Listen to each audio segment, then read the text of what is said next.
Strobe Studios presents Michael Helgens and Greg Kilberger in The Watson Files.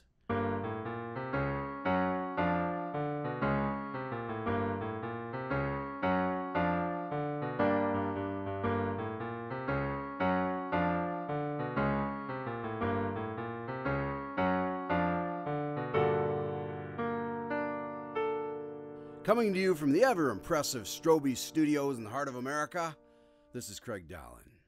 And now, let's join the doctor and see what story he has for us today. Come in. Craig, good to see you. Hello, doctor. How are you this evening? Fantastic. I was just doing a little spring cleaning. You do know it's the middle of summer, right? I had noticed that, Craig, but I wanted to make sure the place was extra clean, and I seem to have missed the proper time for spring cleaning. Is something special going on? Excellent deduction, my dear Mr. Dahlen. I am hosting a party for Spencer tomorrow night. Oh, well, what's the occasion? It was the anniversary of our first case a few days ago. But he's scheduled to be released from the hospital tomorrow after the adventure we had on that day, so I thought it would be nice to put together something for him. What happened that landed Spencer in the hospital? Well, that's the story that I planned to tell you this evening. I guess the dust bunnies can wait for a little while. Have a seat.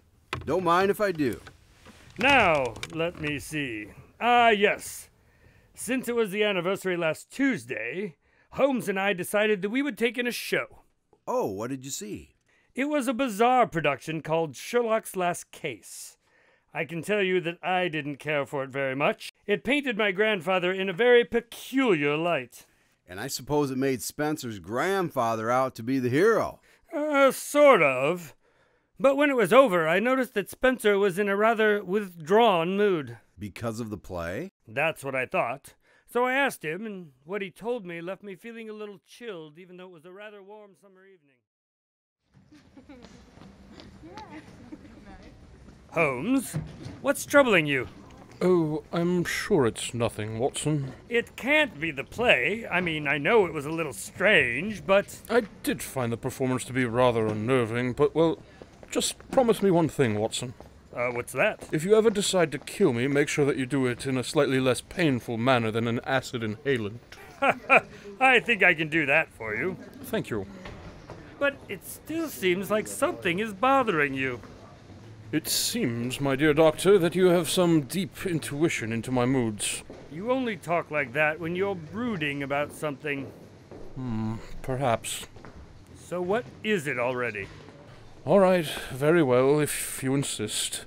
I think, Watson, that I may have committed an unforgivable crime.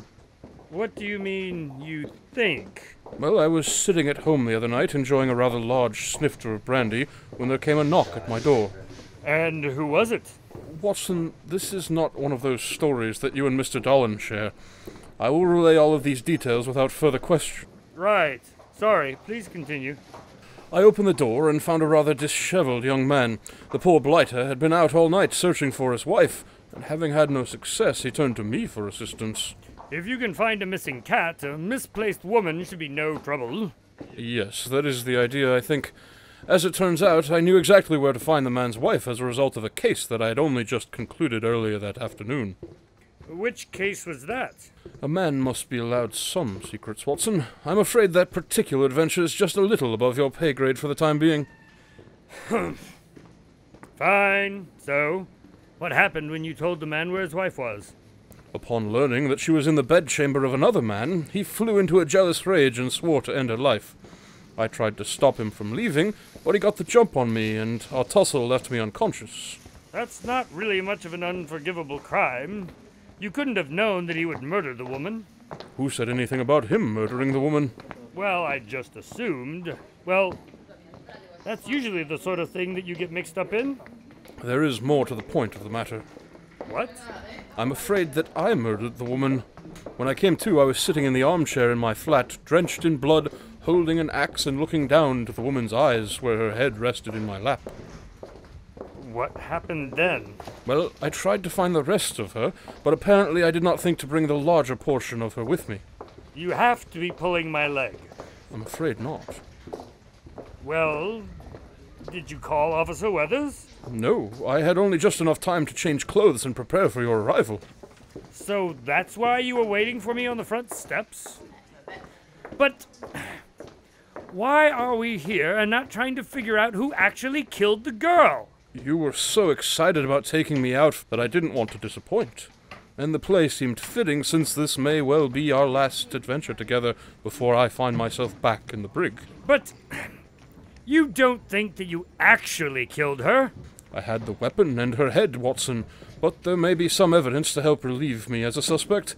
That, my dear friend, is the subject of my present state of morose. I suppose it's warranted this time. Should we call Max and go back to your place? I should prefer to know that I am not a murderer before we get the police involved, Watson. They do tend to jump to conclusions. Come, let us go and have another look at my flat, and we'll see if we can find a lead. If we cannot, then we can call Max and see if anything can be done for my little problem.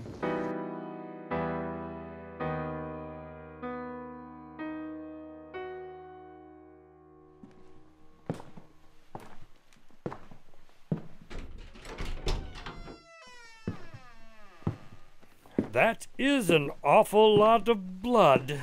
Yes, from the measure of it, one might think that I had killed her here, except for the lack of a body. Well, did you? Kill her here and then fall into a stupor after disposing of her torso? That's pretty much what I'm asking. That is what we have come to discover, Watson. Let's just have a look around, shall we?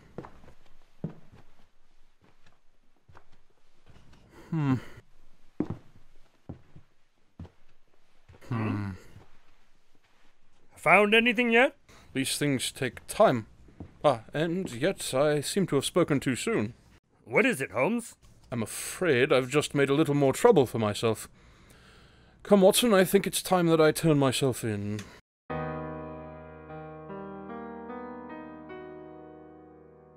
All right, Holmes, what is it that's so urgent? I was playing golf with the mayor. I'm afraid, Max, that I've committed a crime, and I have come to see that justice is served. Holmes, I told you before, it's okay to tear the tag off of the mattress. I'm afraid it is much more serious than that. Come on, out with it. He thinks he killed someone. Hold on, how do you think you killed someone? With an axe, probably, but I'm not really sure, except to say that her head remains detached from her body. Not a condition that is likely to be cured in the near future, I'm afraid, but... Yes, that is what we refer to in the medical community as not conducive to life. No, I mean, how could you be unsure? Usually you know if you've done something like that. He woke up with a woman's head in his lap several hours ago. There's probably something funny about that, but why am I just learning about this now if it's been several hours? Well, Watson wanted to take me to a play, and it's our anniversary, so I indulged him. What? I didn't know about it until just a little while ago myself. And he insisted that we come find you right away, of course. We only stopped at the apartment to see if we could find any evidence to contradict Spencer's theory that he murdered the woman. And you didn't find any? I'm afraid I found this. A pocket calendar? Yes, inside I keep a careful record of my daily activities. All of them? Even the bathroom visits? If one is sincere about a quest to better oneself, one must be honest in reviewing one's current machinations. So what's in there that makes you think you killed a woman? What? I'm sure that you heard me. I did, but it was Watson who said I still thought that I had killed the girl. Yeah, but you didn't disagree a minute ago. I was thinking about other things. I can't give Jack all of my attention. So what is it that you think you actually did? It says here that when I was here last I borrowed a pen and did not return it to you. I have it here. There you go. What about the woman? Ah, yes. I also found this inside her head. Inside? Yes, it was protruding from the mouth. The young woman must have placed it there, and her husband didn't notice while he was setting me up to take the fall for him. What is it? It's a picture, probably hastily printed from the security camera, which I assume we will find is outside of the woman's lover's apartment. And this guy with the axe is her husband, I assume? That's the guy. So we have a motive, we have him at the actual scene of the crime. Well, once we verify that it all took place at the mansion, and we have the weapon and body to boot. He pretty much dropped everything off at my flat. That's pretty kind of him. Most criminals, especially the unintentional ones, are pretty unintelligent, Dr. Watson. Quite right you are, Max. Now that I'm off the hook on all fronts and my conscience is clear, Watson, I think that I should like to visit the hospital. The hospital? Why? I seem to be experiencing, and quite suddenly I might add, a bit of double vision that I suspect is the result of a blow that I took to the... I'll call an ambulance.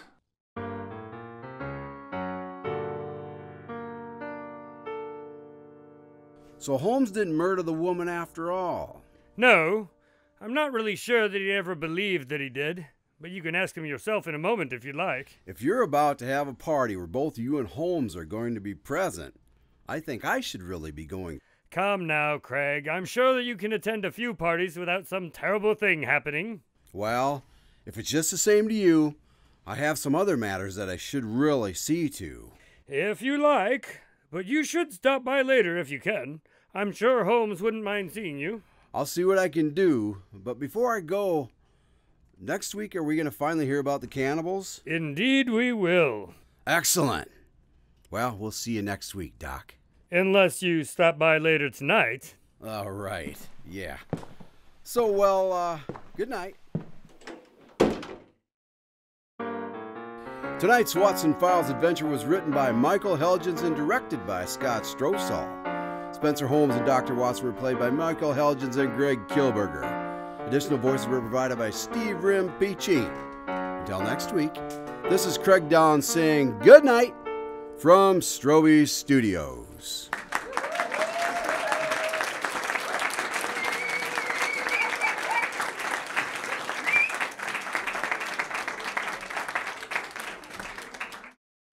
I did, but it was Watson who said I still thought of it. But it was Watson who said that I still... Good God. He think he killed someone. Now I'll read it how it should be. Yes. Me, Tarzan, you, Jane. He thinks he killed someone.